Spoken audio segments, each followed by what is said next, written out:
My son, there will come a day when you will command the Ashbringer, and with it mete out justice across this land. I have no doubt that when that day finally comes, you will bring pride to our people, and that Lordaeron will be a better place because of you. But my son, that day is not today. Hey everyone, it's Ronald from Tech Game Life here with another video, the Ashbringer. So let's get into it. The Ashbringer is a powerful sword known for its use against the undead. Upon being forged, the sword was named after its original wielder, Alexandros Mograine, former High Lord of the Silver Hand, who was known as the Ashbringer during the wars against the undead during the Third War. Alexandros' oldest son, Renault, betrayed and murdered him using his own sword, transforming into the corrupted Ashbringer. Alexandros was resurrected as a Death Knight and kept it in his possession until his youngest son, Darian, was forced to kill him. Darian then used the sword to kill himself, attempting to free his father's soul, which became trapped in the sword, and consequently became a Death Knight himself. The sword became purified after Darian betrayed the Lich King. He relinquished it to Tyrion Fordring.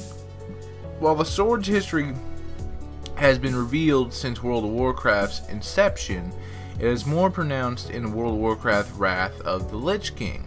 Ashbringer is featured in a titular 4-part series of the World of Warcraft comic book called The Ashbringer.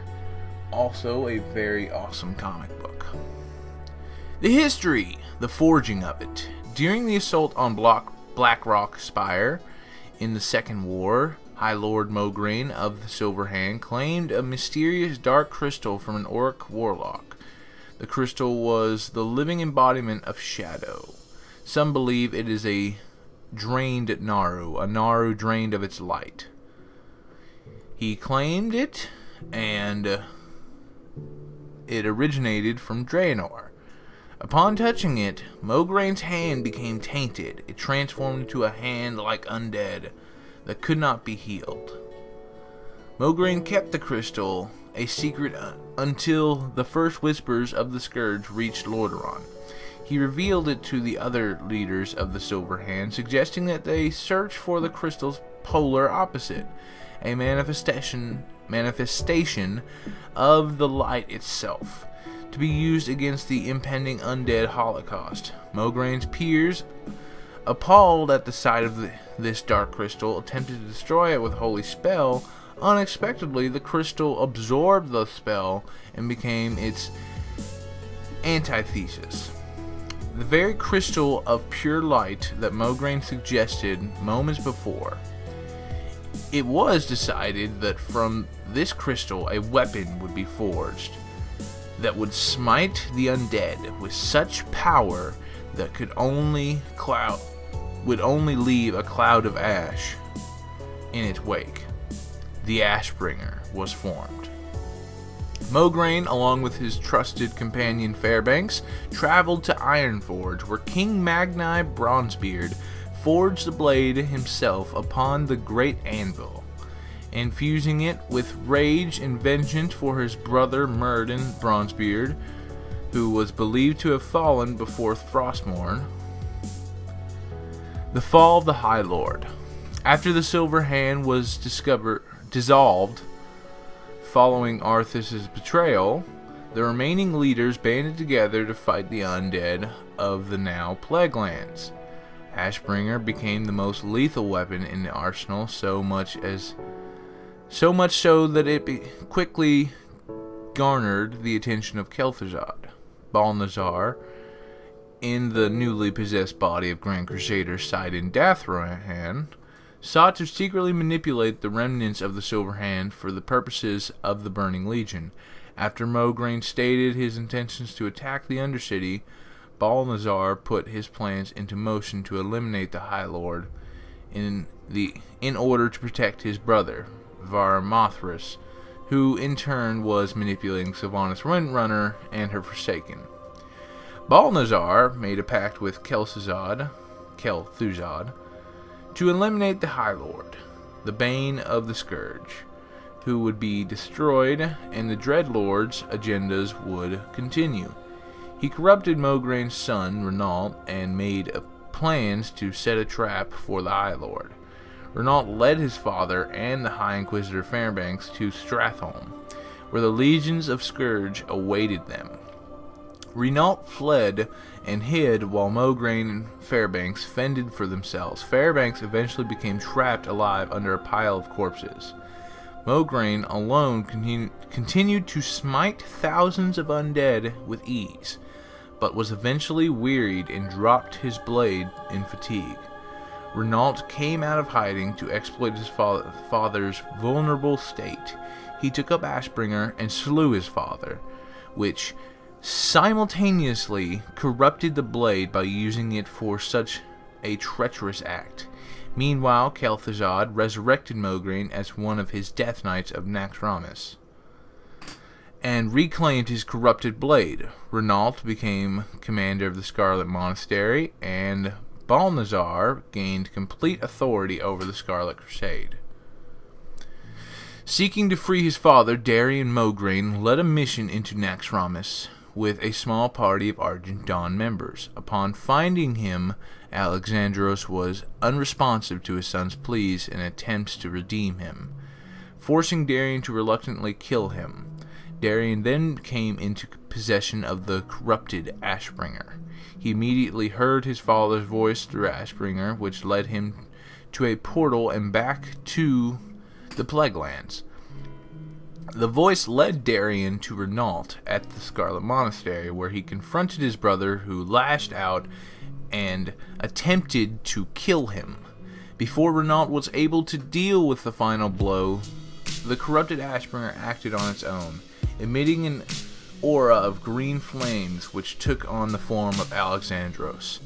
Garbed in dreadnought armor, Renault begged for forgiveness and was quickly decapitated by his father, who then said he was forgiven.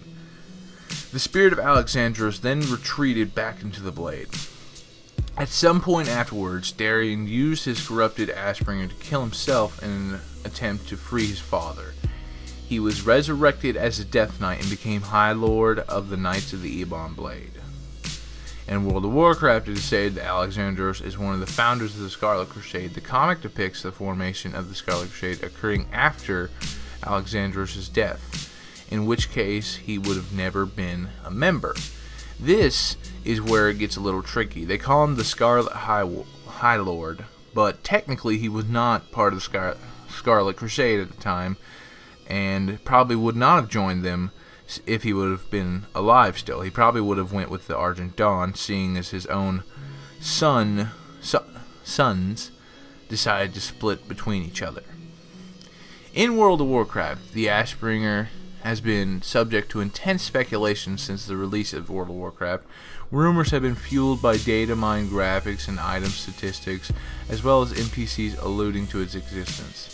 At the launch of World of Warcraft, the only reference to Ashbringer by name was made by Caretaker Aelin.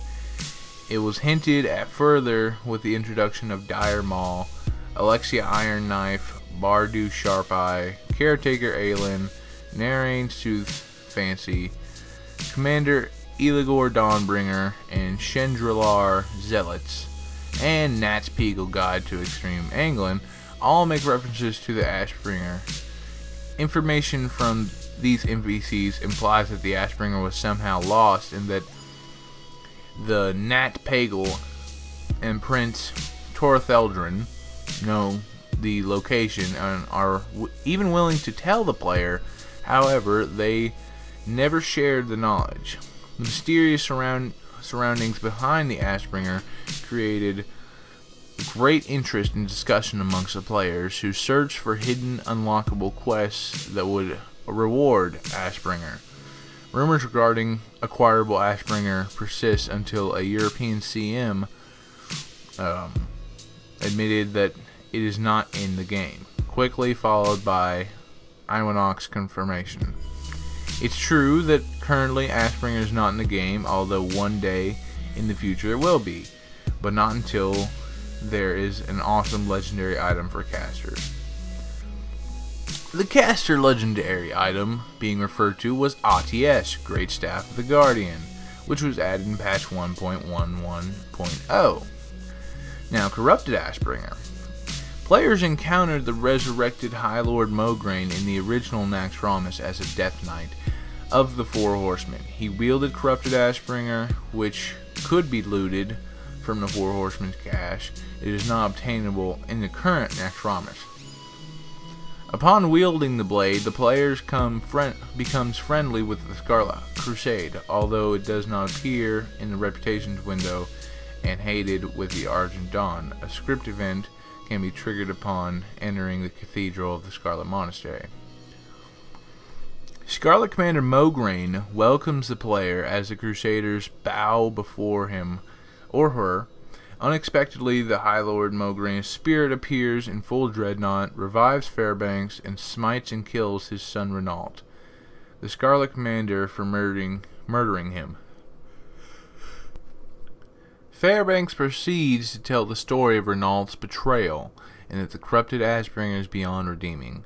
Luckily, Mograine has another son who resides in Outland, and has the ability to forge a new Ashbringer. Fairbanks does not give any quests.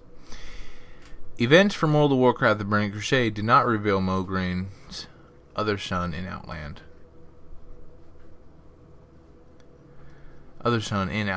However, the Ashbringer's fate would prove to be different in the next expansion.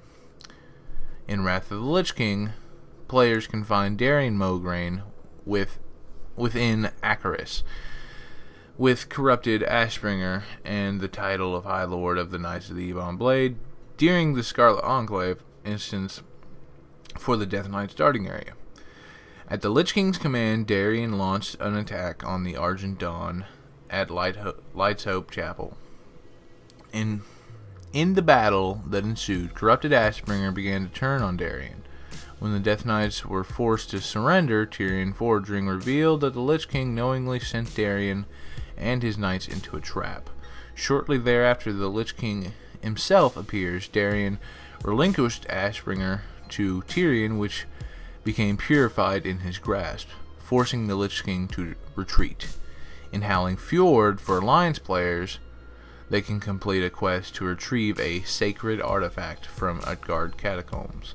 Upon returning it to Valgard, a nearby cleric will unmask himself as Tyrion Fordring and equip the artifact, which is revealed to be Ashbringer.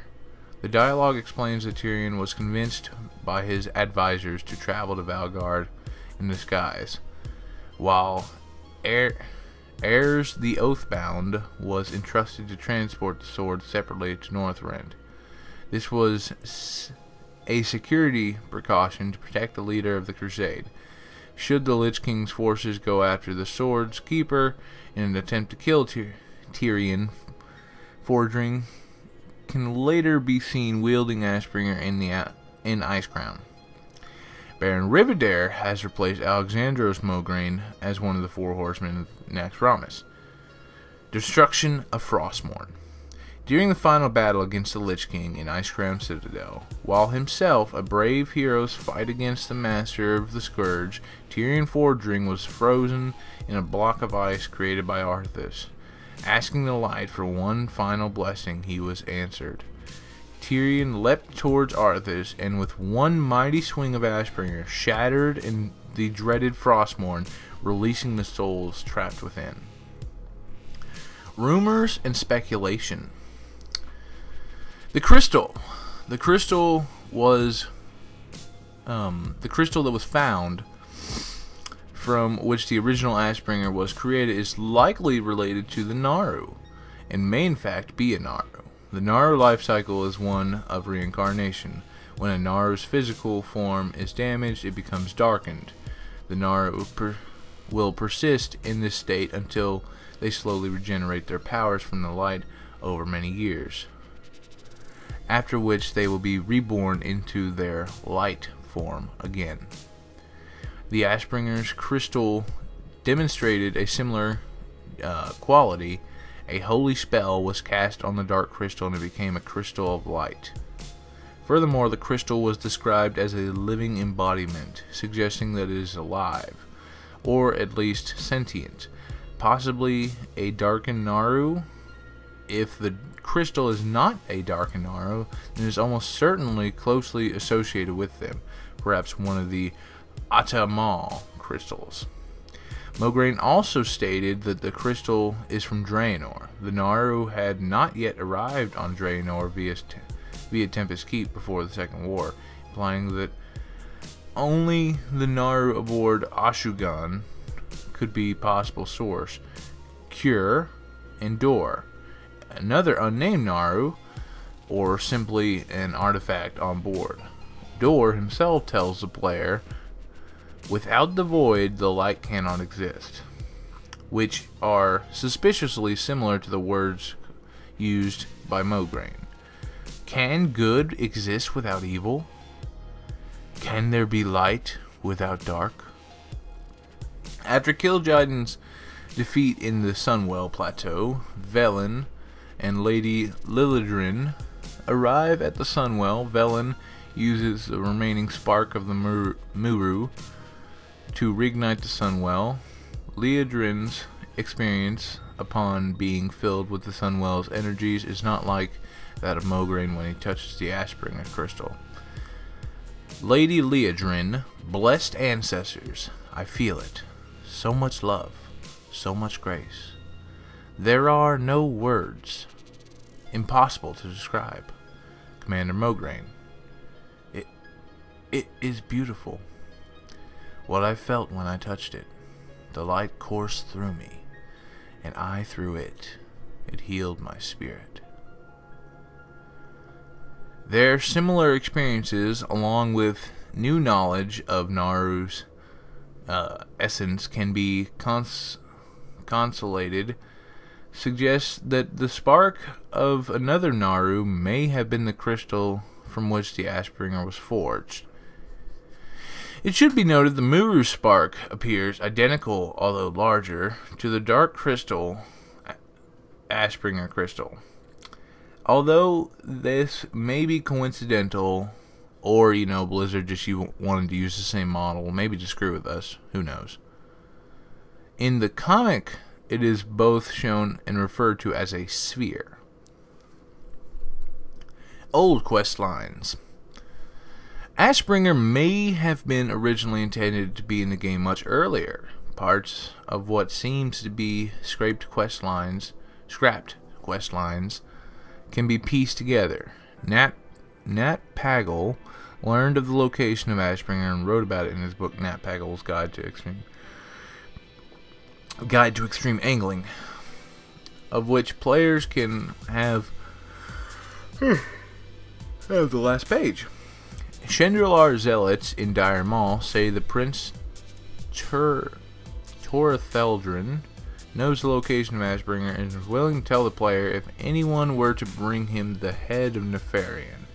Also, in Dire Maul, is a full, albeit unreadable copy of Nat's book, a thoroughly read copy of Nat Pagle's Extreme Angling, which can be found in dusty tomes. The Prince, being a historian and bibliophile, likely read Pagle's book, learned the Ashbringer's location, and discarded the book in Dire Maul, where the player finds it.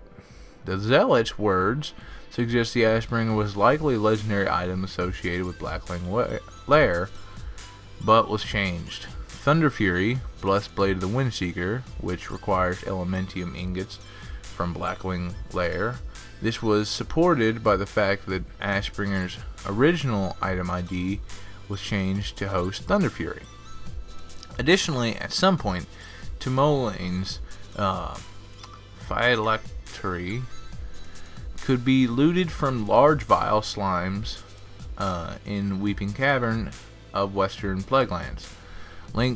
Lengthy discussion of the official forums has led to the premature yet popular conclusion that Timolane is the name of the mage referred to by Bardo Sharpeye and Alexia's Iron Knife and therefore is the crafter of Ashbringer in the original questline.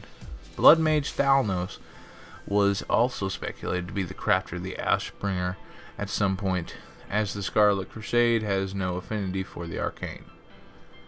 The implementation of Ashbringer was likely delayed so that the story could be fleshed out with the addition of Naxxramas. As the Wrath of the Lich King, it is still available to players, and Tyrion Forgeling now wields it himself. It seems unlikely that it will ever be for players again.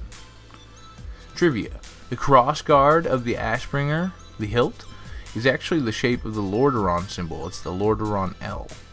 At BlizzCon 2009, it was revealed during a class panel discussion that players won't be able to purify the corrupted Ashbringer, and events as related above bear this out.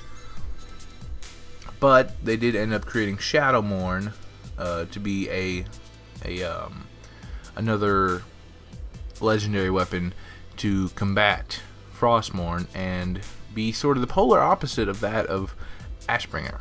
It's supposed to be, at least. Now, I just went through a whole bunch of lore and text, and basically all this means to me is Ashbringer is truly one of the greatest weapons in WoW. This is not just a legendary, this is an epic story legendary. The reason why we don't get to have Ashbringer anymore is simple. Ashbringer is part of WoW now. It truly is.